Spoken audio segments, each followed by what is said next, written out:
All right, as always, appreciate you guys' time, taking the time to cover our team and be here, and fired up for the opportunity we have at hand, man. And first and foremost, always for me, man, thank you, Jesus, for another day of life, an opportunity to coach these guys, just an opportunity to be where we're at.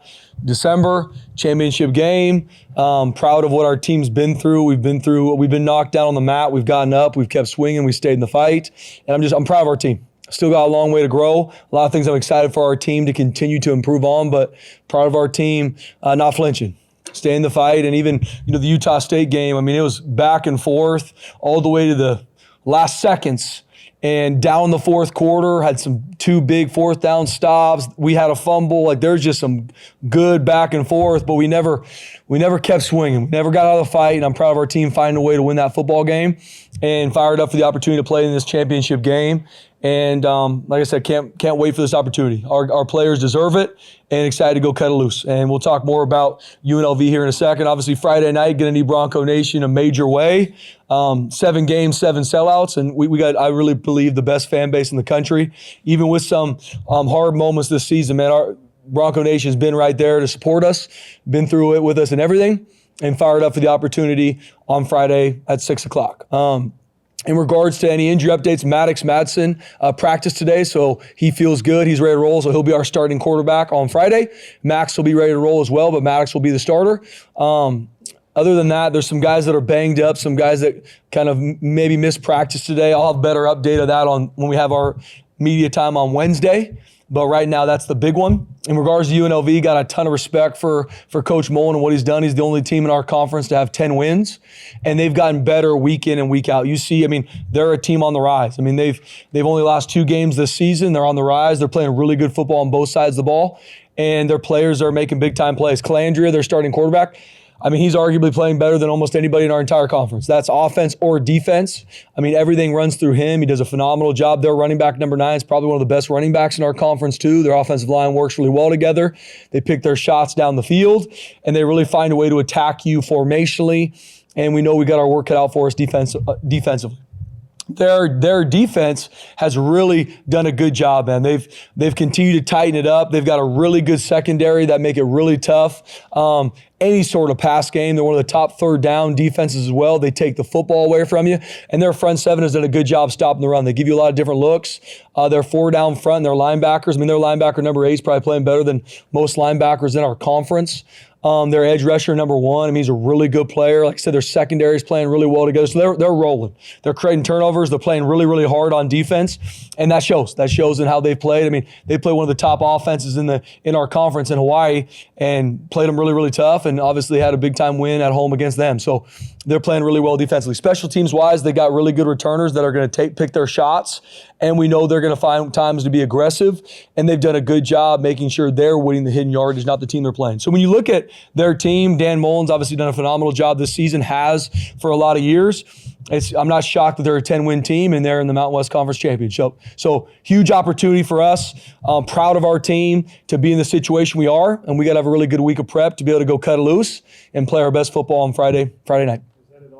A debate, Maddox versus Max, or with how Max has played, or if with Maddox being healthy, was it pretty much a slam dunk? Yeah, good question, BJ. We went into it, and I met with both of them and said, hey, if Maddox is, and last week it was close. Maddox just wasn't ready. Max did a great job on Friday against Utah State. So proud of him. But Maddox is our starting quarterback, and if Maddox is healthy, Maddox is going to be rolling. I see it, no different with other positions. Will we continue to pour into Max? And am I very proud of Max? Absolutely. But Maddox is our starting quarterback, and he's healthy, and he practiced today, so he's going to be our starter. How did he practice today? What were your thoughts from what you saw? I thought he practiced good. I thought he was on time. Thought he did a good job leading our offense, and I thought as a whole we had a good practice today.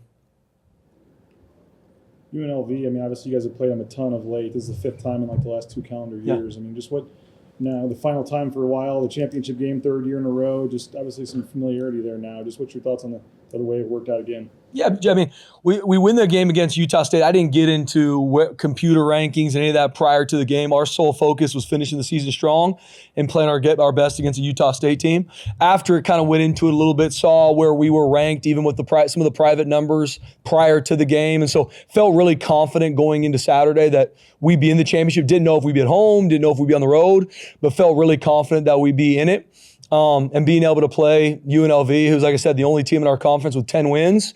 Every year's a new year. Obviously, this is Dan Mullen's first year. We played them once before. They're playing really, really good football. So I don't look too much into the past or the future. What I do know is we're in a championship game. We're playing, arguably one of the best teams on the West Coast right now, and they're playing at a high level, and we got to work it out for us. Even though you were confident going into Saturday, what was Saturday and the early morning of Sunday like, just knowing everything was out of your hands? Yeah, we went into Saturday. I mean, it was really like a Sunday. We didn't know who we'd be playing. So as a staff, we came in, focused on the Utah State game. What are some things we got to improve on? There was a lot on film that we had to grow in. Fundamentals, techniques, some schematic stuff that we need to look at just to focus on us. Then our players came in, did a med check to see who's banged up, who might be out, who can practice. And that's really what we did. Because we didn't know kind of who we'd be playing. I didn't want to waste our time. It's been a long season, so I wanted our staff to, after we got done with our work, get home, see their families. And then we showed up early on Sunday and got the call from Coots at 8:30, said we'd be hosting UNLV at home, and went to work. When you look at UNLV, this was mentioned 5 times in basically a little more than 2 years. Yeah. What makes Mullen's teams different than Odom's teams? And then what do you think this team does best? Yeah, good question. I mean, they're different teams, and that's how it is with the head coach. There's obviously a lot of new players on UNLV's team that are doing a great job, quarterback being probably one of the biggest additions. And Dan Mullen, I mean, being an offensive guy, I mean, they are on the attack. I mean, I got a lot of respect for what they do offensively. As a team, they play really, really hard. They play together, right, in all 3 phases. Like, they know what they got to do offensively, defensively, special teams to win. I think the world of Coach Odom, too, at his time at UNLV. But this is a new team this season on UNLV. And like I said, there's not a lot of teams in the country that got 10 wins. And my hat's off to UNLV. They absolutely have earned and deserve that. So this year, and they're on the rise, right? New team, new head coach, new staff. They're playing their best football right now, week 13. Now it's our goal to make sure we play our best. I was walking into the facility today, and Quentin Brown was in front of me, Jaden Mickey was in front of me, and it just kind of hit me like, how excited are you for some of these guys that haven't experienced a championship on the blue to get a chance to see what we all lived through last year? Yeah, Jay, it's awesome. I mean, at Boise State, this isn't because I'm the head coach. This is inbred and what this place is about. You come to Boise State to play in championship games. I mean, that's why you come here. Obviously, nothing's given, everything's earned. But being able to work our tails off to get back to the championship game, especially with a lot of our new players, either freshmen or some transfers that haven't played a championship game, haven't won a championship game, it's an exciting moment. That's really what, my message to our guys on Sunday was just, hey guys, at the end of the day, I mean, I wanted to use it as a teachable moment too. There were moments this season that honestly, people counted you out. People counted you out. We weren't good enough. I'm not good enough. All these things, and we had to we had to block out the outside noise and just stay in the fight, get up off the mat, keep swinging, focus on us, love on each other, not assuming anything in the future, just being where our feet are. And I'm proud of our team doing that, stacking a win, and then absolutely fired up for our team to be in the championship game. Staying in the fight. There was a little sequence of plays there in the fourth quarter where Bowen Phelps was involved in them, and he got kind of caught moving laterally while Bryson Barnes was moving vertically, and no question. Took the brunt. That's hitting the freight train. Yeah. But 2 plays later, he comes back and probably makes a touchdown saving tackle, and then 2 plays after that, he makes a tackle that sets up 4th and 2. Like, I don't know how his resiliency in that little moment probably could have let his feelings get hurt or something like that, but he came back and played 2 monster plays for you guys that ultimately probably was the difference if you look at it. Yeah, Bowen Phelps is a really good football player. Every day after practice, we have GPSs to track their output and their workload, and Bowen Phelps is, if he's not the highest workload, he's close to. Him and Ty Benefield are usually fighting for it every single day. I mean, he plays this game relentless. So even in a game where there's maybe a bad play or a play he didn't play as well, he's always on to the next play. We talk a lot about not reacting, responding. And Bo does that. I mean, he's a team-first guy. He starts on 2 special teams and plays his absolute tail off. And he played well on Saturday. Are there things to get fixed? Absolutely. There's some tackling things for our defense that we need to grow in, but relentless. I mean, those 2 4th-down stops, I mean, those are huge plays in the game. If those don't go, I mean, we're down 5 with 5 minutes left. They're on the 25-yard line going in to score. Those are huge plays. I mean, however it goes, right? the fumble we had was a huge play, right? Anytime those takeaways and those critical moments happen, but Bowen Phelps played relentless. And I think as a team, a lot to improve on, a lot of mistakes we made, coaching, player, like there's a lot of things we have to grow in from the Utah State game. But I am proud of how hard our guys played and the physicality they brought and staying in the fight, which are foundational to playing at Boise State. And there have been times this year where that wasn't us. And we've had to grow it. We've had to double down on it. Our players have bought in, and I'm proud of the leadership on this team and where we're heading. Cam Bates having 7 targets, 1 catch. Chris Marshall had 6 targets and no catches.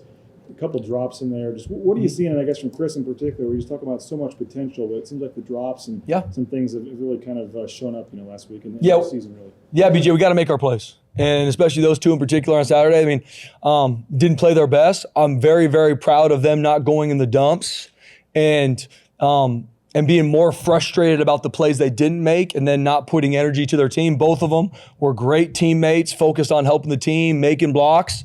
But we got to make our plays. We got to make our catches, and we're continuing to work on it because both those guys are absolutely able to do it. And so we doubled down on some things even today at practice, and just pour into the confidence, making sure, hey, what you do in practice, you're going to do in the game. I thought they both had a really good practice today. We even got some extra work after practice because we got to make our plays, got to make our catches, and both of them are very capable, and I really believe that they're going to be better.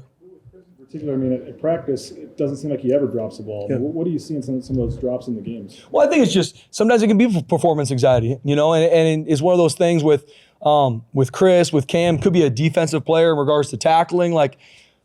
My goal is to make sure practice is heightened to where you go out to practice, you have to perform. So when you get to the game, it's another day. It's ready for us to cut it loose. And so we got to make sure we continue to crank up practice because both those guys have been practicing really hard, right? Our whole team has. But does that mean our whole team goes out on Saturday or Friday and executes the same way in practice? No. Performance anxiety, who we're going against, right? You're going against really good teams. We're going to play against a really good UNLV team that's very, very talented, right? Their quarterback, Landry, is going to make plays. So I think about our receivers. We got to make sure that we make our plays in practice. We got to continue to have our confidence because I know and I have the utmost trust in both those young men and our receivers as a whole, tight ends as a whole, to make those catches. We need to do it more consistently. We talk about Ty pretty much week in and week out. Phenomenal player. As we should, yep. Yeah, he said after the game that the first thing he was going to do is go watch the plays where he made mistakes so that teams like last year, Penn State, couldn't use it against him. How much have you seen him just grow on the leadership and like mentally? Yeah, Ty Benefield's relentless. I mean, he's not only one of our best football players, but how he preps, how he practices, how he trains. He's relentless. He's never satisfied. If he has a bunch of tackles, never satisfied. That's what makes him elite.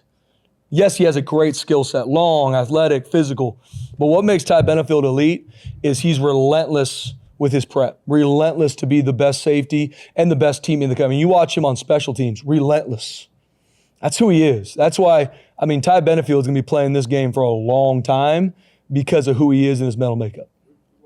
Matt Wagner's a pretty good football player. What did you think of what he did after the catch on Friday? Not going to be denied. You talk about a guy, I think, especially our tight ends. We are going to be a team that runs the football, establishes the run game, and our tight ends are heavily involved in that, having to make the dirty blocks, the tough blocks. And seeing Wags have those, 3 big plays, but especially the touchdown where he broke multiple tackles, stretched for the touchdown. And then I tell people, watch our entire offense when he scored. They're losing their mind because of how much they love Wags, because the teammate he is, who he is. And in those moments, he was not going to be denied. He's a team-first guy, and Matt Wagner's not only a really good tight end for us, he's going to be one of the better tight ends we've ever had here. Following up on tight ends, it seems like the last couple of weeks their numbers have gone up as far as targets and catches. Is that by design? Is it because kind of as the reads go that they're open? Yeah, but we first off, it's, pass game, what we do, there's some designs, right? They're design screens, design throws, but sometimes too, it's what we are getting from a defense. And proud of Cut being able to find those throws. There were some design plays for our tight ends. But then sometimes in the pass game, it's just what coverages we're getting and what the read dictates for the throw. And I'm proud of I'm proud of Max and how he was able to find those guys, and I'm proud of Matt Lauder and Matt Wagner executing in those moments. I thought Chase Penry had one of the better games he's had as a Bronco. I mean, we had 24 third downs on Friday. I haven't been in a game where we've had that many third downs. Now, we won, I think, 13 of those, which if you're anywhere on offense in that 50% range, I mean, you're going to be one of the top 10 third down offense in the country. We can't be in third down that much, right? We got to be more efficient on first and second down. But Max Cutforth played really well. I mean, over 300 yards passing. Our protection's much improved. And so I'm really proud of that. On the flip side, defensively, we gave up 13 explosive plays, which is way too much. Right? It's going to be really hard to win a game giving up 13 explosives. But they were one of 10 on third down. We won 90% of them. So some of those key stats you look at, the biggest thing I'm proud of though is how hard our guys played and not flinching.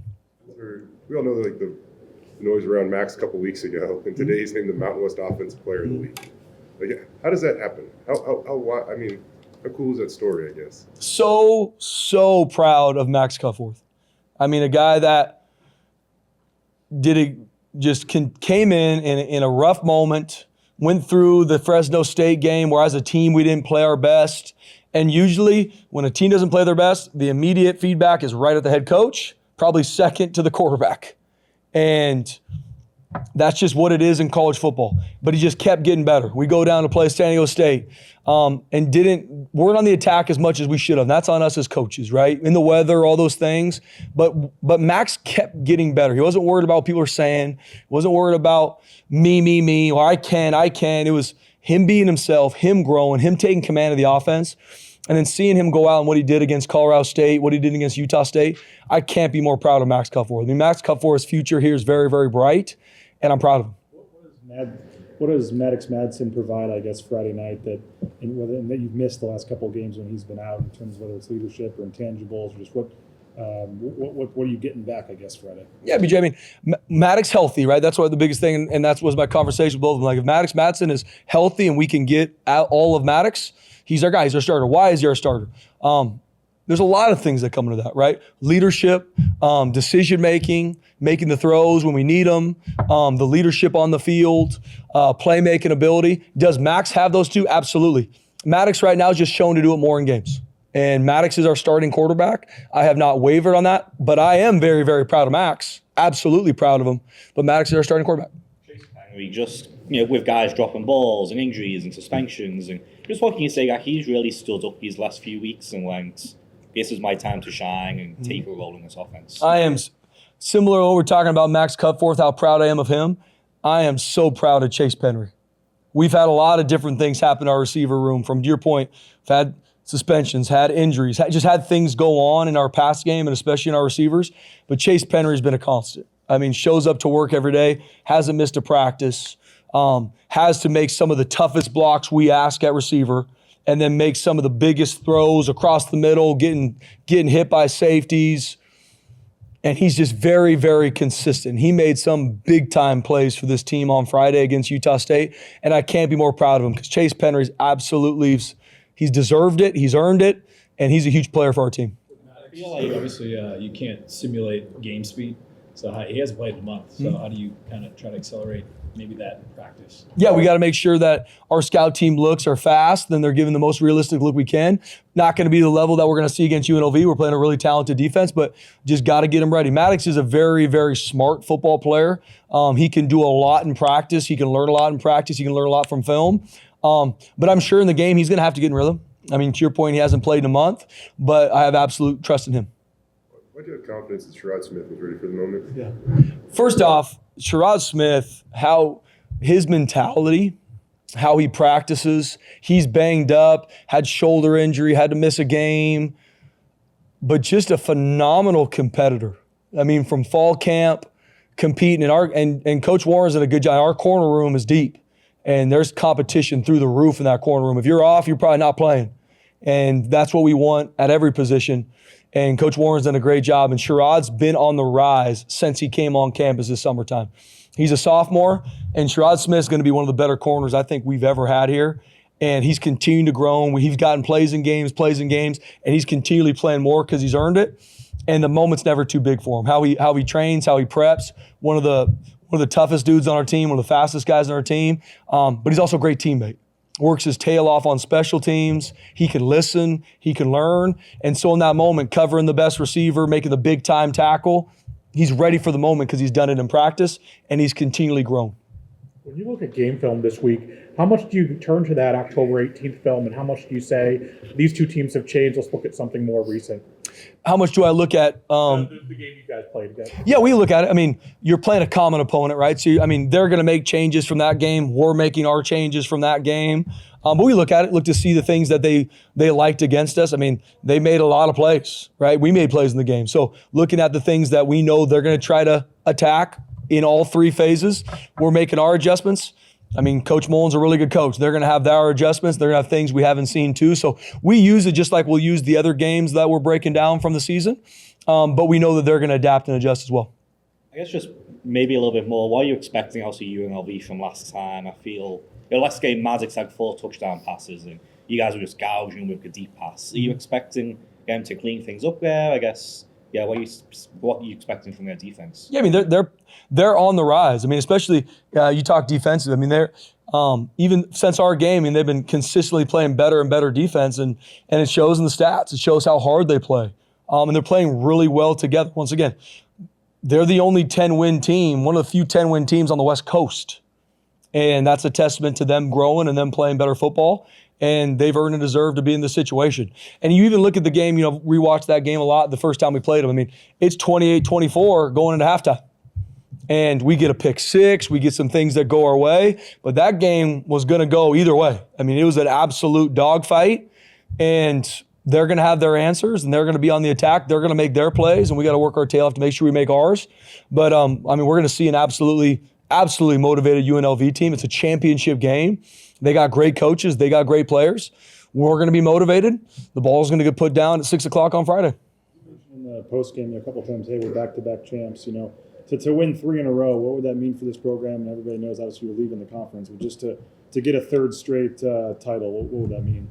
Yeah, it's awesome, Beej. I mean, not going to talk too much about being 3 in a row and those things. Obviously, that's awesome. That's what we want. It's all about winning the 2025 Mountain West Championship. Every year's a new year. We'll have players on our team, either seniors or people that are here that won't be. I mean, every year's a new year in college football, and we take it week by week. Right now, we're blessed and honored to be in this championship game, have it on the blue against a phenomenal opponent. I don't think too much that this is the 5th time we played UNLV in the past, 2 calendar years. We got a championship game on Friday, and we are working our absolute tails off to go win it. Very, very proud of our players, staff, not flinching, even going through some hard moments, learn from them, getting better to be able to earn the right to play in this championship game, and we've absolutely earned it. But we're taking this just at what it is. It's a big-time game on the blue Friday, and can't wait for our guys to go win it, work our tails off to go win a championship game. We're going to zoom real fast. Out to anybody. Yep, we're going to go to Zoom. Chris, you start. Hey, Coach, I was wondering, this is Chris down in Vegas at KLAS. I was kind of 2 questions. You kind of answered a little bit before, but that second half, earlier in the season against UNLV, it seemed like it kind of turned into a perfect storm for you guys. Was that probably your second best half of football you played when you played the Rebels there? Because you absolutely destroyed them in that second half. And then the second question I have kind of is just, does this game have a little more meaning in the sense of this might be the last time these 2 schools play for a long, long time because of the conferences splitting up and so forth? Does it have a little extra juice to this game at all just because of that? And I appreciate your answers.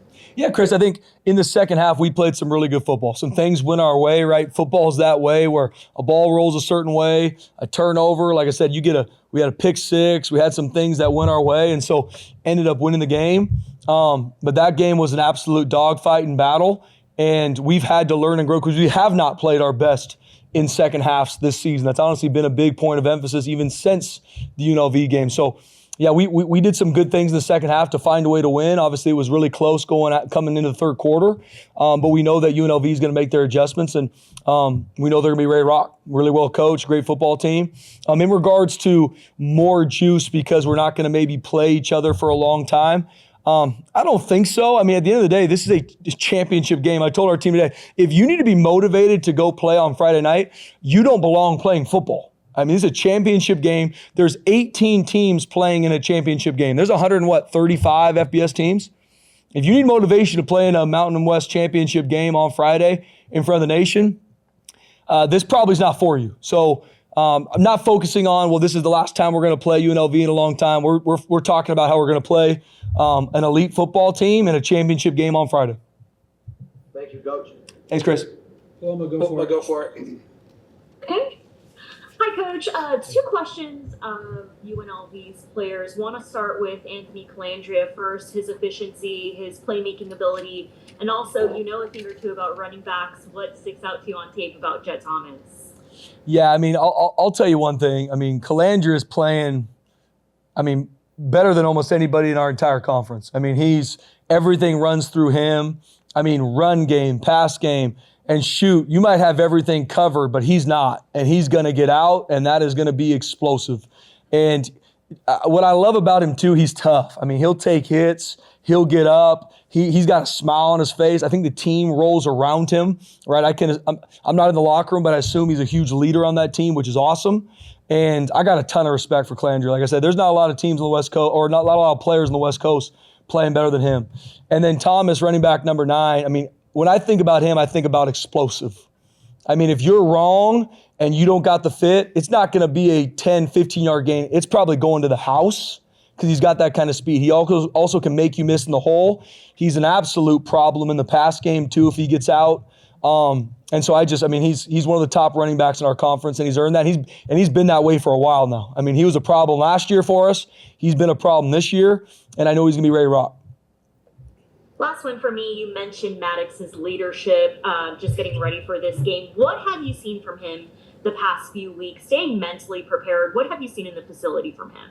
Yeah, this is hard. When you're a football player and the game gets taken from you by injury, it's hard to stay locked in and continue to lead when you're not in the fire with your teammates.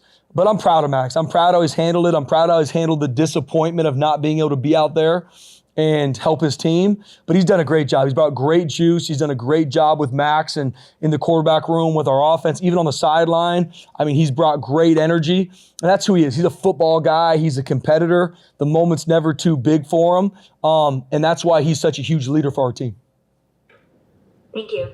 Thanks, Flo. Alex, we'll go to you now. Hi, Coach. Alex Eshelman with KTNV Channel 13. Okay, hopefully you can hear me there. Okay, yeah. Sorry, I was on mute there for my end for a second. What has allowed you guys to overcome the obstacles that you have this year to get back to this place? What's unique about this year's team? Yeah, good question. I think just our leadership in our team. I mean, you go through moments.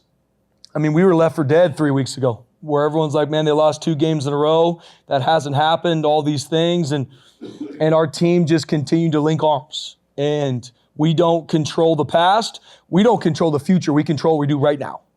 And we just went to work. That's what we know of Boise State. And we just know blue-collar work ethic. We went to work and continue to grow, trying to put players in the right spots. And then we just went out to practice and work. And so it's a testament to our leaders, testament to our coaches. I know for me, even going through some of these moments, that's why, my foundation is my faith in Jesus. Because if it was what people were saying about me or tweeting about me, I'd live a roller coaster life. And I'm just proud of our players. I'm proud of our coaches not flinching and just continue to work and improve. And I'm proud of where we're at and excited to go compete on Friday. Thank you. One more on Zoom. Chris, go for it. Hey, Coach, I just had one more question. I wanted to ask you, it's kind of off the topic here. You know Ashton Jeanty better than any of us do. At 2-10 on the season, this guy not winning games, it's got to be driving him nuts. What do you think? What do you think he's talking about? He's probably even called you, Coach, what's going on here in Vegas? But just a few thoughts on that, if you don't mind, Coach. Yeah, Ashton Jeanty, before I even talk football, he's an elite human being. I love that young man. You talk about a competitor. Ashton Jeanty, elite competitor, does everything he can to win and help his team win. So I know it's hard. Going through 2-10 is rough. And I know he's working his absolute tail off to help the Raiders win football games, do everything he can, but I know it's been hard on him. But knowing him, he's just going to continue to get to work. That's what he knows. He's one of the hardest workers I've ever been around. He'll go get 250 yards on a Saturday night and he was one of the hardest workers in practice on Tuesday. That's who he is. So I know he's no different in the NFL. I know he's helping to push that culture forward. I know better times are ahead because he's going to be a huge leader on that team. Right, thank you. Good luck this Saturday. Appreciate it. Thanks, Chris. Good on Zim. Yeah. Hey, Spencer. I asked you about this a little bit earlier this year, but I know the Mountain West Championship comes with different challenges to trying to sell out this place, but every game since you've been named the head coach has been sold out here. How much does that mean to you? Heck, even back when you were interim for that matter. Yeah. Man, I cannot say enough how much respect and how proud I am for Bronco Nation. I mean, every time they show up on the road, at home, since I've been the head coach, we've sold out Albertson Stadium. And not only just people aren't just there, they are in the game with you. They are bringing the juice. They're bringing the energy. And that's why I love this community. I mean, this is home for me. This is where I truly believe God's called me and my wife to have an impact and push the kingdom forward. Like, I believe that. And so I know it's going to be no different on Friday. I know it's quick timing and guys are going through holidays and money's tight and guys are working. But anything Bronco Nation can do to get to this game, to sell it out, and I believe we will, because I love Bronco Nation. I think about the Colorado State game. We just came off 2 back-to-back losses that haven't happened in a while here. Hard moments for our program. Bronco Nation never flinched. Colorado State sold out for senior night to support our seniors. At that point, no one had any idea that we'd have a chance to play in a championship game. But they came in, they sold out, they supported our team and our seniors. Bronco Nation is the best fan base in the country. What was the reaction of some of the guys when they learned they would get one more? I mean, there's a lot that thought that senior night was it. Yeah, they're so fired up. I mean, just being able, we left senior night thinking, guys, this is your last moment to play on the blue. And you protect what matters most to you. This place matters to you. This fan base matters to you. This community matters to you. And being able to be blessed with another opportunity to go protect the blue on Friday, our players, it means the world to them. It means the world to me, means the world to our staff. And we don't go out there just to play in front of our fans. We go out there to protect our home. I know you're typically open, honest about stuff, but why kind of say today that Maddox is the guy and not, play it out or make UNLV kind of wait or worry about it? Yeah, I don't like living in the gray area. To me, especially with our team, I don't want the talk all week to be who's going to be the starting quarterback at Boise State, because it's about the team. It's not Maddox Madsen versus the Rebels. It's not Max Cutforth versus the Rebels. It's the Broncos. And so for me, yeah, could you go into it? You can keep some gray air out there for UNLV. I care more about our locker room. I care more about our team and just making sure I'm straightforward with the media. This is us. Maddox is healthy. He's our starter. Let's keep it moving. You mentioned the turnovers earlier. You were the victim of 2 of their turnovers this year. What do they do to get the ball back so well? Yeah, they're relentless on defense. Second man in is always punching at the ball. And their secondary, I got a ton of respect for how they play in the back end of their defense. They do a great job with their disguise, and that ball in the air, those DBs are going up to get it. They're not just trying to survive the down. They are on the attack. Like I said, that's why they're one of the top defenses in the country in regards to creating takeaways. So protecting the football this Friday is going to be at a premium. Thank you. Thanks, guys.